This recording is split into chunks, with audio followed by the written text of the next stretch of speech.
everyone. Welcome to another exciting episode of Calvary Connection, our podcast. As we jump into this book, Becoming a Hybrid Church, actually closing it out today. We're going to be talking about chapters 8 and chapter 9, as we kind of bring this conversation to a close. Been a lot of topics we've gone through, for sure. It's been good. I think each chapter has given us stuff to think about, to mull over, and to try as we become the new church that God's calling us to. But really rich and dense conversations with plenty of room to continue expanding. Yeah. Exactly. Yeah. And that's really what we were going for, is to get this conversation going and some framework for us to have some thoughts around. Mm-hmm. So today, with chapter 8, start off with titled Stewardship. Right. Although I think really that a better title for it might be Finances, I right? agree. Because we've already talked some about stewardship in this book when we looked at things like service, right? Which is part of stewardship. Right. It's how we use our time and our talents as well as our treasure. But today, we're kind of be focused more on the treasure aspect, right? The finances piece. It's a harder topic to talk about, but I think you're right, and it deserves some of our time and attention. We will just put a plug in, though. There's a QR code for a time and talent sheet if you'd like to try something new, especially in this kind of hybrid model. If you're interested in trying something, know that those time and talent sheets are only a year commitment, so it's not a life sentence.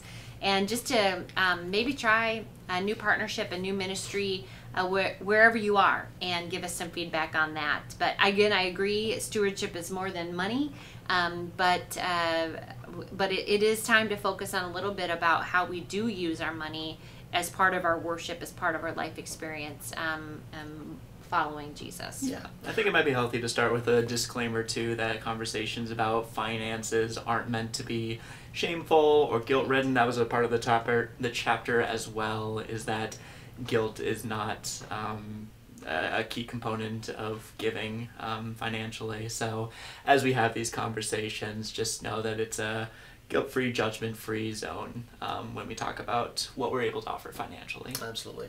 And I think part of that uncomfortability around the topic of finances is part of what makes stewardship, financial stewardship in general, such a complicated and difficult topic for the church to ever address. It doesn't matter if it's in a hybrid church or not. I mean, some of the things that we're discussing in this chapter really could have been any financial stewardship book prior to the advent of hybrid church as well. I mean, these are things that the church has been wrestling with and trying to figure out how to do well ever since I remember. I remember when I was a kid having, Stewardship Sunday, trying to figure out the same questions that we're asking today. Right. I think the difference probably from the generation before us was that there was one way. You went physically to a location, you physically brought your check or cash, you physically put it in an envelope, and when the plate passed, you put it in there. That was the way to support the mission of God's church and your portion of giving. Probably the pastor knew what you were giving. If there was any kind of element of conversation, it probably came right from the pastor, which could produce a lot of shame and judgment too.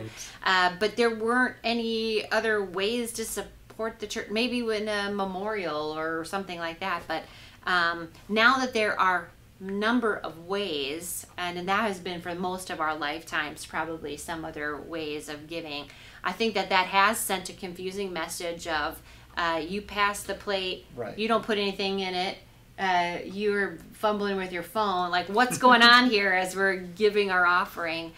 So it does send a mixed message, like should I be doing this, should I not be doing this, and how to be doing this. So I think that has conjured up some of the miscommunication and feelings about how people are living out this call to be financial stewards. Yeah, and Pastor Genelle, I heard you say the word check in that. Yeah. Could you define that for me? What are you referring to when you say check? It's so funny. I know some people still carry their checkbooks. Oh, what? And they're off camera. Yeah, people. It's so true. I mean, probably for the majority of your life, it just hasn't been something that your generation as a whole is familiar with. Yeah, I really resonated with the anecdote in the book about the offering plate being passed around and fumbling with your wallet and seeing, the $10 cash you carried around for when you need cash. Right. Otherwise, everything, for me, 90% of purchases are debit card, credit card, and like you said, that's not necessarily a new 2021 kind of problem, but it's part of the conversation as well. And if the plate comes by and you have to decide, am I going to put my $10 in, I want to give more, you know, or I'm going to put nothing in, give online, and then physically just be passing an empty plate. Yeah. It's a little uncomfortable, it can be. Yeah. You know. I was saying, I had been coached at one point that if pastors model putting in an offering, we're doing what we're asking other people to do, that increases the offering. And again, because we give online, because I never have my purse, or I don't have any of my belongings in church. They're locked in my office during the worship service. Yep. You know, again, I get the modeling piece, and I do give. We do tithe in my family, but so it is just an interesting thing. And again, I think it goes back to what you're saying. It just conjures up just a lot of emotion around feeling like you're doing the right thing, or being judged or not being judged for doing the right thing when it comes to this. And I think a lot of that too has to do with whether or not giving is accessible. Kind of like what you were saying too, Jamie. If you're getting the plate and all you have is like a single bill for like $20 or $50 bill and a credit card, and there's no way to give, that is a missed opportunity, right? Because it's not that you don't want to give; it's that you're not really having the accessible opportunity to give in a way that is easy to access. And so I think that that's something that we still have some ways to go on. We have Rebel Give, which is great, but man, it's not necessarily like super accessible for people who aren't familiar with the system. And so finding ways to make the process of giving as seamless as possible, I think, are really important going forward. Yeah. And I think, yes, regardless of COVID or not, we'd be facing these same issues about trying to make sure that all people have access to give generously as they're feeling called to do. I think one thing at Calvary is to let you know that we don't know what you give. The piety of this church is to say that no one has access on the pastoral staff to that information. I have mixed feelings about that as your senior pastor. When I got here, of course, that was the piety of the church. I didn't really think anything of it. When I had to be in charge of the over $1 million budget as a senior pastor, then I started feeling like I didn't have all the tools to make the best decisions. So as you could imagine, being in your own house, trying to plan for your household without knowing how much money is coming in or when it comes in, it's very hard to be creative. It's very hard to be permission giving, and yet, as you've known as a congregation, we've stepped out in faith a lot. No, we have leaped out in faith a lot, hoping and planning for God to provide what we have set aside to do. And yeah, I think if I was coming into this position now, I would say that's a tool I need to know so that I can really do a better job at being more confident planning. And again, it's a tricky thing because you need to trust your leadership in order to know that it's not that I'm going to be looking at saying, oh, Vicar Jami gives more, I'm going to be better friends, or I'm going to minister more to him. And Pastor Jeremiah doesn't give very much, I'm just going to... It's a self-differentiated leader that you really need to say, I minister to all, regardless of all, and yet I do need a sense of the way this ministry is being fueled in order to do the best work I'm called to do. Yeah. I really like that leap of faith statement, and I think that can be applied to all of our giving in all capacities. You know, we all recognize, I'm sure, that it's been a challenging couple years now for a lot of people. Pandemic really messed things up, and financially some people definitely don't have the same capabilities that they might have had before. And that goes into the judgment and shame aspect, where giving is not something that, you know, you have to feel compelled to do if you have other things to take care of as well. But on the other side, faith and taking this leap of faith to say that I believe in this mission, this ministry, I want to make that investment, which could take the form of time and talents, but it can also take the form of money. That is a necessity and a reality of keeping these things running. So that leap of faith is important too. I think a big part of that too is being able to demonstrate what the vision of our community is in a way that gets people excited about it and wanting to be participating in it. I mean, regardless of where we might be on the financial scale, if we really want our community to be a certain way, we want to act in order to make that happen. right? And so if there's a vision for like, I want to know like that my church is going to be doing this thing and doing it well, and I want to make that happen however much I can, that's how we get really people invested, regardless if that's on the ground or online. Right. I think part of the issue we run into, especially with the online piece, is that for folks that might be joining us that aren't in the Bemidji area or might be farther afield and are just kind of tuning into some of the worship stuff that we're doing, they might not necessarily feel as embodied in that community. Right. And so it's finding ways to make the online worship experience as invested as you would in the actual embodied Sunday morning in the sanctuary congregation. I think that's going to be a challenge for everybody. Yeah, because you are a part of the community, Yep. certainly, even if you are worshiping in Alaska or Iowa or wherever else, but it feels different, and that's something to continue working on and exploring. Absolutely. Financial stewardship, as we understand it, is just an extension of your faith, following Jesus, because we have been given so much that we are able to give in return. Again, time, talent, treasure. Here at Calvary, we do the spiritual financial pledge, which means we understand that there is a process in making, just like we do in our own homes, sorting out priorities and what we'd like to spend money on.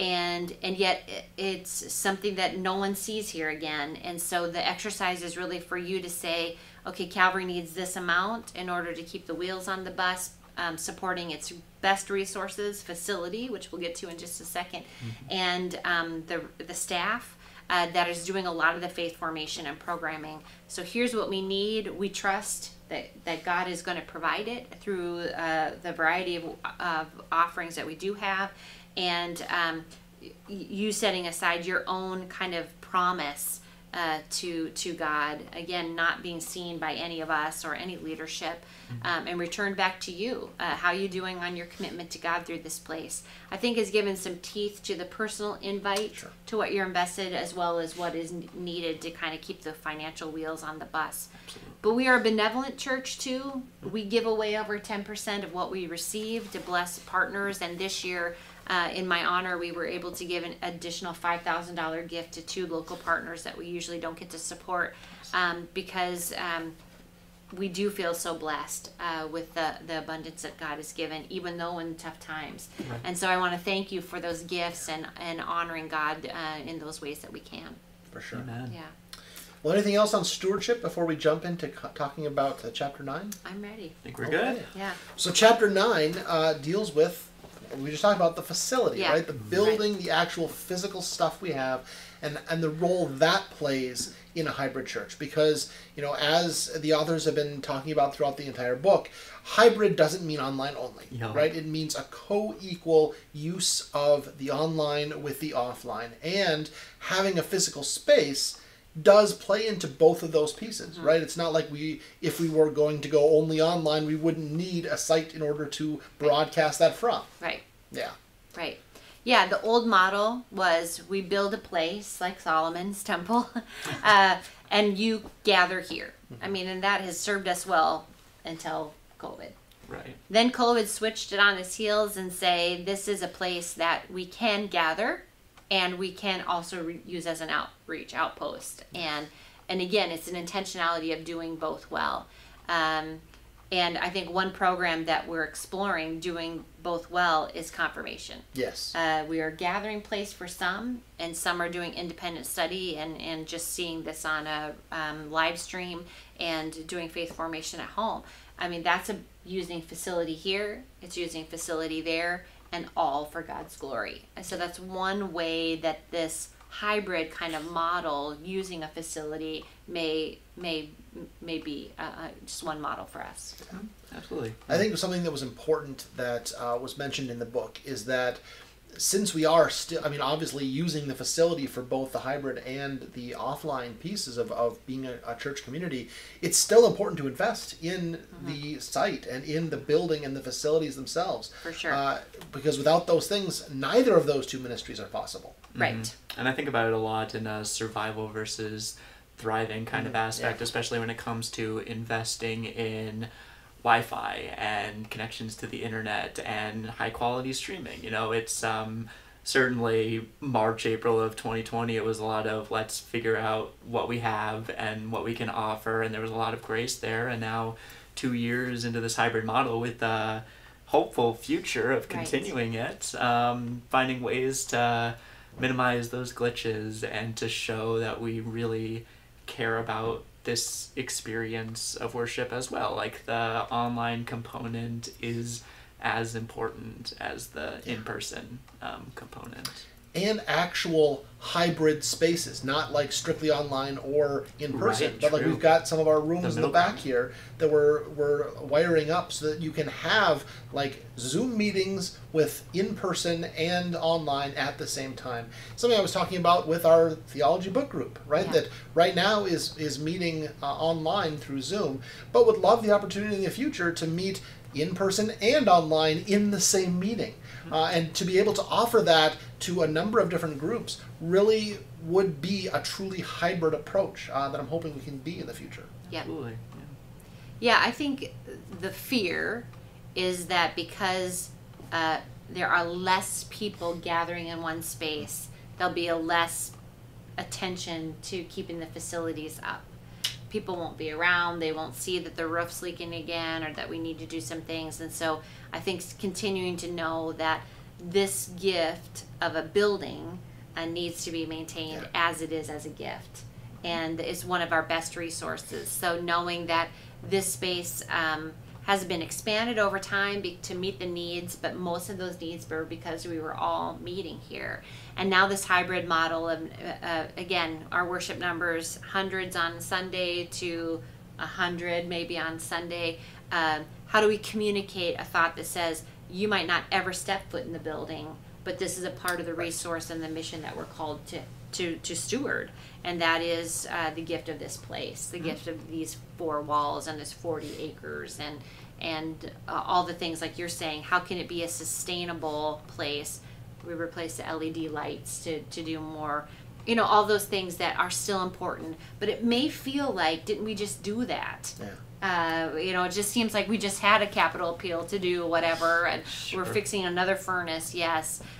So again, I think as we try to wrap that up into the mission and ministry that we're called to do, that this is the facility itself is a gift. It's a resource, and we need to maintain it just like we do any other gift or resource. And to be intentional with the online community that this place is just as much theirs as it would be for people who are meeting in person. And it's just as necessary for the community as people who are meeting online or in person. Yeah. When we expanded the building, one of the things that we literally talked about as a gift to be unwrapped is how to use this building as a gift to the community. And I think our staff has done a great job, and that's not us, that's our administrative staff that have invited groups in for trainings, for anniversaries, for celebrations, that we continue to make the space a Monday through Friday gathering space for multiple uses, because we believe that's part of God's mission too. And that's part of stewardship, right? Stewarding the resources that we have, which include this building, for the greater use of God's kingdom. Yeah. So keeping that facility ready, living in a Benedictine intentional community, was always keeping the facility ready for Christ to enter through the next person. So, welcoming the Christ in another was part of what our daily work was. And so that means keeping a clean house, a tidy house, so that they always feel that there's a place for them. And I think in some ways that's what our staff has done. Intentionally said, it is welcoming the Christ in the other every time someone comes in for whatever event it is. So this place can truly house the mission and ministry of a lot of different things outside of worship. And again, we're called to steward it. We're called to maintain it, and that's a big gift. Yeah. It's a good reminder that the church building is more than just the sanctuary space. And if Sunday mornings might seem like, there are fewer people gathering, there's a decline in people coming, gathering there, it doesn't mean the building isn't being used, doesn't mean our mission isn't continuing, ministries aren't continuing to happen, because the church building has more to offer as well. Yeah. Hybrid and on the grounds and all of the above. Yeah, for sure. That's all I have on That's this all chapter. I have on this too. It's a pretty short chapter, but yeah. But man, this conversation, I think, has been so helpful, at least for me. I mean, Yeah. being able to frame some of my thoughts about what the church is going to look like in the next year, 5, Right. 10, 20. This is an important conversation for us to continue to have. This kind of started us going. And now we need to, as a community, continue the process of seeing where God is leading us next. I agree. And again, your feedback is really helpful to us because I think that, again, that's the collective Holy Spirit at work. I'm clinging to my one takeaway here that we are we are living in a pandemic church right now, but we hope to move into a hybrid church. And so as we're still fiddling with what those nuances mean and what that might look like or feel like, your experience of that is kind of the boots on the ground. So please engage us either in a podcast, email, or Zoom conversation, or again, anytime you see us, we'd be open to hearing your thoughts. Absolutely, yeah. I'll share as an intern who's entering into this world during this muddled figuring out the hybrid thing. These conversations have been really inspiring for me and great reminders that the future looks bright and this is something that we can do. Amen. And we are doing. Amen. And we can do together. Yeah. Well, this has been an enjoyable series as Yes. part of this Calvary Connection podcast we have. Looking forward to whatever series we start next That's up. right. Absolutely. All Exciting times. But until then, thank you all for joining us. We love you very much. See you next time. Blessings.